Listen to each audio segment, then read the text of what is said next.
Hey gang, it's KR King of D&D Homebrew. Today I'm going to show you how you can use ruins to create plot hooks and adventures for your players, but also enrich the flavor and atmosphere of your world.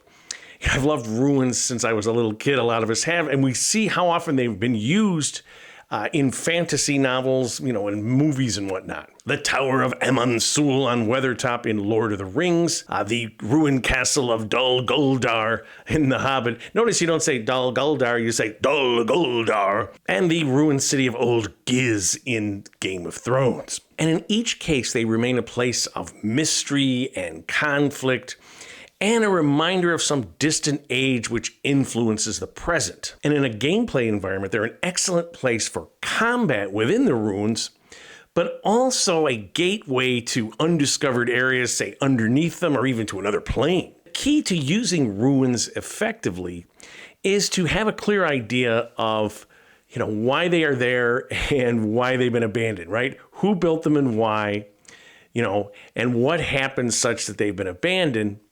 And then the other thing is, what relationship do they have to the current world of your game? So let's use the classic example of, a ruined castle. How long has it been since it was abandoned? Has it been 100 years or 1,000 years? If it's 100 years, a lot of that castle is still going to be intact, whereas after 1,000 years, you might have some, foundation walls, maybe remnants of a tower. Now, you may say, well, 100 years isn't that long, and you set an arbitrary date for what a ruin should be. But if you've abandoned some structure for 100 years, it's going to be in bad shape. So why was a castle built? Well, it's a home for nobles, but also to maintain control over some geographic area, such that, people could run inside, or you could maintain an army and launch forth if you had invaders. And of course, it often has a dungeon to punish those that the noble doesn't like. Then of course, the question is, why was the castle abandoned? In the real world, castles became obsolete once artillery was well developed, the walls couldn't take it anymore. Now in a D&D world, you don't have that, you're in that medieval fantasy world, so why would it have been abandoned? It might be that the area that this castle once protected has been made part of a larger kingdom and it's no longer needed. It was allowed to decline and the stones were taken for other projects. It could be that there was some earthquake or something that brought the castle down and it wasn't worth it to rebuild it. They just built it in a better place in terms of the development of that civilization. Or it might just have gotten old, right? It wasn't well maintained, all the other reasons I mentioned, and just allowed to decline. And then you have to think about where this ruin stands in relation to your current world where the players are running. So this abandoned castle, is it just it's right near the current city and it's just kind of an oddity, it adds flavor, but if it's right by a city, it's going to long have been picked over for treasures. Is it a site of veneration for some ancient lost civilization, the kings of old, like King Alfred or something, and people go there and leave stuff, pilgrims come or whatever? Or is it overgrown and forgotten? Is it in a far remote place, unknown by anyone, perhaps a few, indigenous humanoids that live around there, but in terms of the player characters and whatnot, or NPCs, no one knows about it. And in each of these cases, you have opportunities for storylines, adventure hooks, and whatnot. Because even a castle that's right next to a city, picked over or whatever, first of all, there could be story treasure there in terms of the players find out about some runes on a wall that are overgrown by vegetation or sediments of earth or whatnot. But there could also be, secret gates or doors or whatever that have been undiscovered, some well that was covered by, dirt or whatever, and inside is an opening for some unknown dungeon complex. There could be a ruined altar that actually is the gate to another dimension. No one's figured it out, and the players come across information that gives them that access. The other thing you can have is a change in the ruin. If you have an earthquake or something and suddenly some split in the earth and reveals stonework to some dungeon that no one ever knew about. And whatever the case, whether it's a newly discovered entrance in some very familiar ruin or something that's never been seen before, these harken back to some long ago civilization such that it contains treasure and, information that might be very valuable. Magic that uses the divine power of some long forgotten deity who only needs a few new worshippers to rematerialize on our plane. A spell book that contains incantations totally unknown on this world.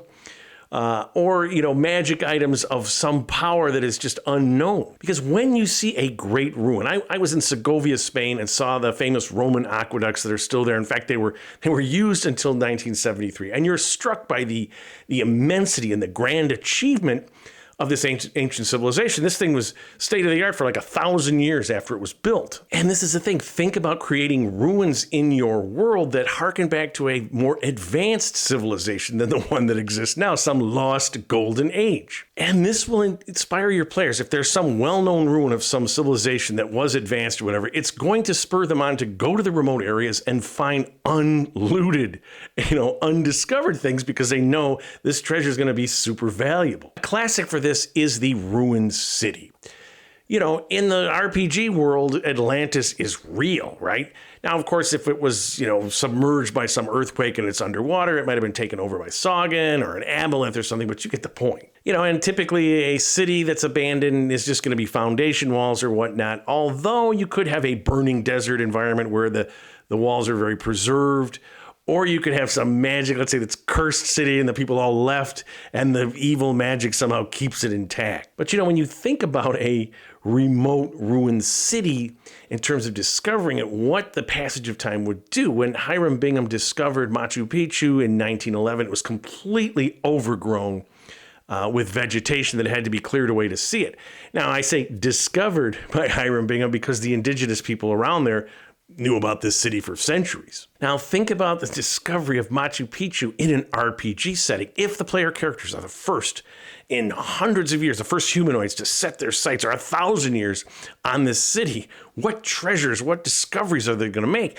And again, what you want to do to emphasize this is to think about the vegetation that's covering everywhere, how it's barely visible and it has to be cleared out. It's going to be very difficult to get inside. And the thing is, all of us, since we were kids, want to be Indiana Jones, and here as players, here's your chance to be him. But even a ruined village can be interesting because sure, you're going to have foundation walls that are still preserved a little bit, very, very little else, but you often have a cemetery in these places. And I did a video on using cemeteries in your world. I'll put a link up here to that.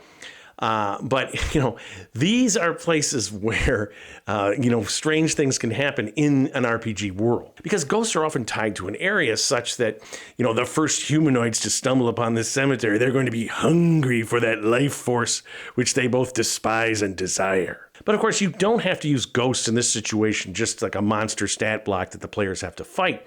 It can be a source of information. It can tell some tale, something that why this village was abandoned, what happened here, was it a curse, was it some climactic event, and what other things do they know about this place? And of course, can something be put right?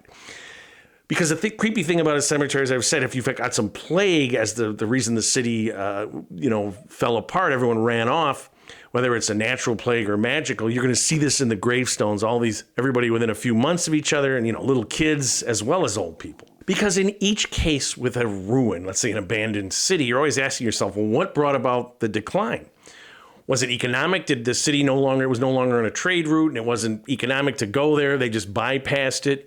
Was there some geographic change, an earthquake such that it wasn't worth to rebuild, or they were worried there'd be more earthquakes? Did the mine that supported the town run out? Did the land become, not farmable? Was there something like the Bronze Age collapse that happened in the 12th century BC, where suddenly all these cities in like 50-year period got sacked and invaded and people moved out? There was this sort of Greek Dark Age. Was it something like that? And again, if you had some plague, if you have clues in the cemetery or whatever that everyone died in a certain period and those that survived ran away, are those pathogens still in the soil, waiting for life forms to come and be reactivated? I'm just saying. Or perhaps the city was dedicated to some god that was reviled by invaders, such that were driven off, and the entire city razed to the ground, the earth salted, such that no one should ever return. But those that left did put a horde or two in here, as people often do when they abandon places, and it's still there undiscovered. And this brings up the ruined temple concept. Now, technically, Stonehenge is a monument where they think ceremonies were conducted. There's all these stone circles all through Northern Europe from this Bronze Age period. But in an RPG setting, this would often be worshiping gods that appeared to its adherents and whatnot. So we think of it sort of as a temple setting. And if you had this ancient setting, and oftentimes we think of these ancient age, I had already talked about a more sophisticated culture, but you could have one that, perhaps wasn't as sophisticated or perhaps was evil, so that this place was the site of, humanoid sacrifice. Thousands died here under gruesome circumstances. And that is going to leave a trace, my friend, in a world of divine magic. And these traces point to the story power of ruins. They invoke awe if you have a society, that was totally advanced and built these huge, amazing structures, and they invoke fear if it was a place of torture and death. And always interest in terms of what sort of treasures might still be hidden in this place, because humanoids were here at some point and built this structure for some reason, and now it's abandoned. So think about how you're going to present this to the players, how you're going to convey it. So let's say the players come across this ancient tower, ruined tower out in the middle of some wilderness. And let's say it's just immensely huge around. It's only a story or two high, but they can see that this must have just been at one time a very tall tower to need this kind of base. And then think about, what's the construction like? Is it crude stonework, more inferior than the current masonry? Or is it unbelievably cut stone, or by methods that, the current players have no idea how this came about? Just by describing it in this way, you're going to pique the player's interest. And do you really think that they are going to, be able to resist investigating it? I don't think so. All right, so the players decide to investigate some unknown ruin out in some remote area of the wilderness, or they've discovered information about a well-known ruin that will allow them to, get information from ruins or something, or some undiscovered entrance or burial chamber. So in the first case, they have to go to this remote area to investigate this ruin. And why hasn't anyone else done it? Well, typically, it's in some jungle or swamp or something, or Arctic wasteland, that's such that no one else has just stumbled upon it or whatever, or the area is very deadly and those that happen to go through there, may not have survived. And the players have had to have some information if they're not just going to stumble across this. And why would they be wandering in this area? They've got some map or some clue that something's out there, and they have to make this long travel. And it also could be some remote island, or it could not be very obvious. And, there's a mound in a farmer's field that is actually the burial chamber of some ancient, king, that just no one's ever realized that it's there. And again, just like the ruins that are well known, but there's something new the players have discovered, they suddenly realize that this slight mound in a farmer's field contains something right under everyone's noses. Because in the world of an RPG, Stonehenge is no longer just a bunch of rocks positioned there. There's something there, there's some power, there's some mystery that the players can investigate. And of course, you have tactical considerations for this kind of exploration. If the players have discovered something about a ruin that everyone knows about, let's say it's right next to a town, they're going to have to be very careful and stealthy in terms of investigating this, because there might be other groups of NPCs that, see them doing this and wonder what's going on. They're going out to this place with all this exploration equipment or whatnot. The authorities may have declared this area off limits just out of not wanting all sorts of people to be climbing over it and whatnot. And if they have a map to some remote area, they have to make that travel. There's all sorts of wandering monsters and whatnot that can be deadly, and the terrain itself might be nasty. And then once they get to this place, whether it's a discovered entrance in a known ruin or far off, you've got the next thing, which is what creatures have taken up residence there. Because Sauron used Dol Guldur as his base of operations as he began, to reappear on the Middle Earth. He didn't want anyone to know about it right away because he wasn't at his full power. So this is this sort of ruin far off that no one goes to. People think it's haunted or whatnot. It's the perfect place to do this kind of thing. But if there are structures in place or underground chambers or vaults or whatnot, it's an excellent, place for monsters to find shelter there who don't know anything about who built it in the past. And so whatever's living there is going to have to be dealt with by the players if they want to explore these ruins and find, some treasure or whatever item, if they've got information about that or they just hear about it.